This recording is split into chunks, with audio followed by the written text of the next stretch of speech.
Hi everyone, since I cannot see my patients and many of you need to do your home exercises, I would like to go through some of the basic home exercises which my patients are doing as a warm-up, and mostly my clients who are over 60, over 70 have to do them at home since you cannot go outside right now. So I want to make sure you keep your muscles and your joints mobile. So please follow some of the very simple exercises you can do every day. Find a safe area in your home, whether it's a kitchen counter or the bathroom counter where you can hold on for safety if your balance is not perfect. If you're in a bathroom, you can look at your posture in a mirror, so that might be very useful. If you're in a kitchen, you can hold on the same way. Some of you have balconies, so when spring comes, you can go out to the balcony and do the same exercises. I usually start with a couple of elongation exercises going up on the heels and toes. You can do that about 15 to 20 times. As you're going to go up on the toes, you can feel taller and taller and taller. You can see your posture in the mirror, in the bathroom mirror. You can check your shoulders, make sure they are even. Put the pelvis in the middle and keep working with the heels and toes using your ankle joint mostly and increasing the muscle contractions in the back of the leg, your calf muscle, your hamstring and your buttocks. Keep working upwards and taller.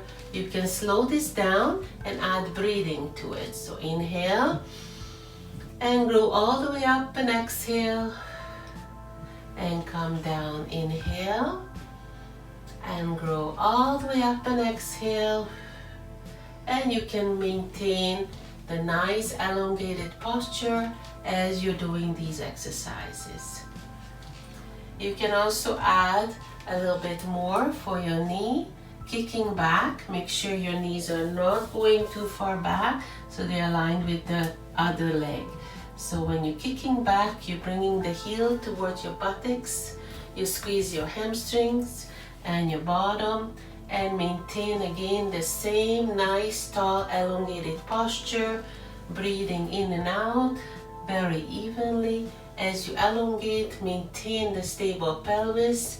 Make sure pelvis is not wiggling. You're not doing any compensations like that. So you're gonna make sure that you're watching your alignment in the mirror. Once you did 15 to 20 repetitions, we can do a stretch for these muscles, and it's very simple. You can step back with one leg. Make sure your toes are pointing forward. Keep your feet hip width apart. Make sure pelvis is pointing forward as well, and shoulders are parallel with the ground. You can hold on to the counter to be safe and bend your knees towards, bend your front knee towards your middle of your foot or the second toe. The back heel is on the floor and stretching the back of the leg. You keep that for 15 to 30 seconds. Maintain the nice elongated posture. Make sure you're not increasing too much your arch in the lower back and not losing your arch in the lower back. So it's important to maintain a good lordosis, good arch in the lower back with a stable pelvis. Once you're finished, you step back with the other leg. Feet are pointing forward, back leg is straight, heel is on the floor. Make sure pelvis is aligned, pointing forward, and slowly bend the front leg. You're stretching the back of the leg which is behind you, maintaining your posture, maintaining your alignment, and don't allow any compensations. You can hold on to the counter and maintain the posture that way. If you don't need to, you can hold on to your waist, whatever way you want to do these exercises. 15 to 30 seconds, you can repeat it 3 to 5 times. Next exercise, again, hold on for your balance. You can start with your feet a little bit closer together, or if you are not so sure with the balance, you can keep the feet a little bit wider apart. You can bring your right knee up and bring it down. You can bring your left knee up and bring it down. Try to maintain the perfectly elongated, stable posture during these very simple movements. What I don't want to see is this bending and losing your arch. You want to maintain the lordosis as you're maintaining your stable pelvis and a correct posture. You repeat it 15 to 20 times. Hold on to the counter. If you have a taller area, your dresser or your railing, you can hold there to make sure that you're comfortably able to do the exercise. This counter is a little bit low for me, or maybe I'm too tall, so I cannot really hold on properly. Good. Once you finish with this exercise, you can also do some squats. Keep your feet hip-width apart. You can point the toes out a tiny bit as it feels comfortable for you. And want to make sure when you do the squats, your knees are going towards the center of your foot, towards your second toe. You have to hold on if you're not stable, and you can also have a chair behind you just to be safe. Since you're home alone doing these exercises, you want to be very safe. You're gonna grow tall first, elongate, inhale, and as you're going down, you can count 1, 2, 3, 4, 5, and slowly come up. Inhale tall, and slowly come down. If you need support, you can hold on to the counter, and slowly come up. And you can go deeper depending on your condition, or you can go not as deep. The most important as you're coming up, you're working with your buttocks muscles, squeeze and push up, and you don't do any compensations. I don't want to see this. This is not the squats. And I don't want to see this. This is also not the squats. What you want to do is bending your ankle, knee, and hip very harmonically at the same rate of work you required for all the joints. Once you're finished, you can do a deep breath in, reach up tall, inhale, and bring your arms down. Exhale, and inhale, tall, tall, tall. Inhale, and bring your arms down. Exhale. One more time. Inhale, and bring your arms down. Exhale. We're gonna do a few exercises to help you walk once you can get outside, and make sure that you're not losing any of your good walking and gait pattern. You can bring your right foot forward and just rocking back and forth using your feet. You can hold on if your balance is not exactly stable.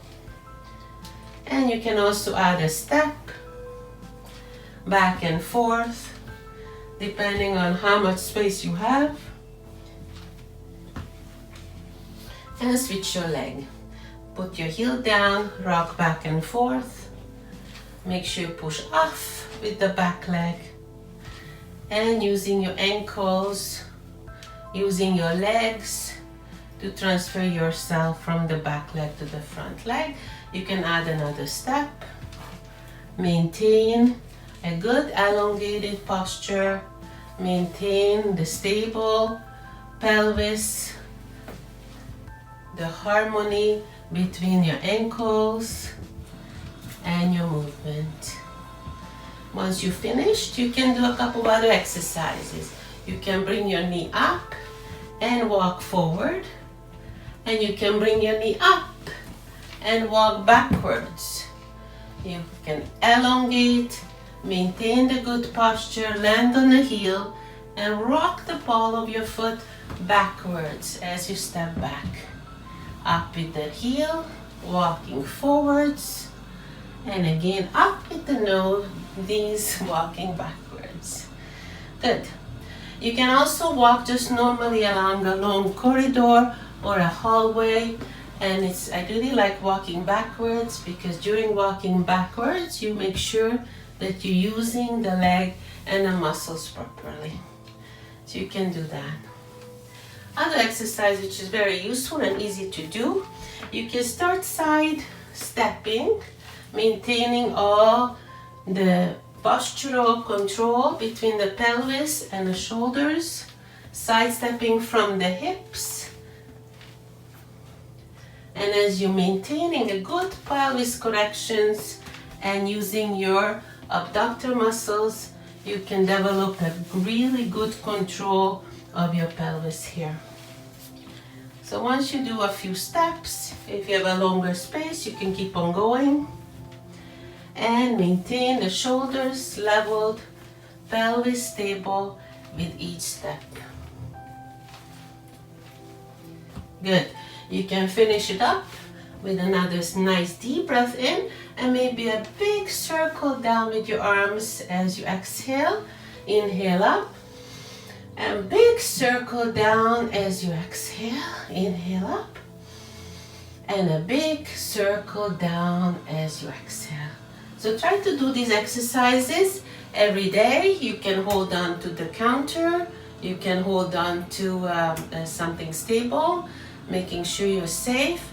If your balance is not as wobbly, you can do it without holding on all the exercises and challenge your balance. So be safe, stay home, and do your daily exercises. Bye-bye.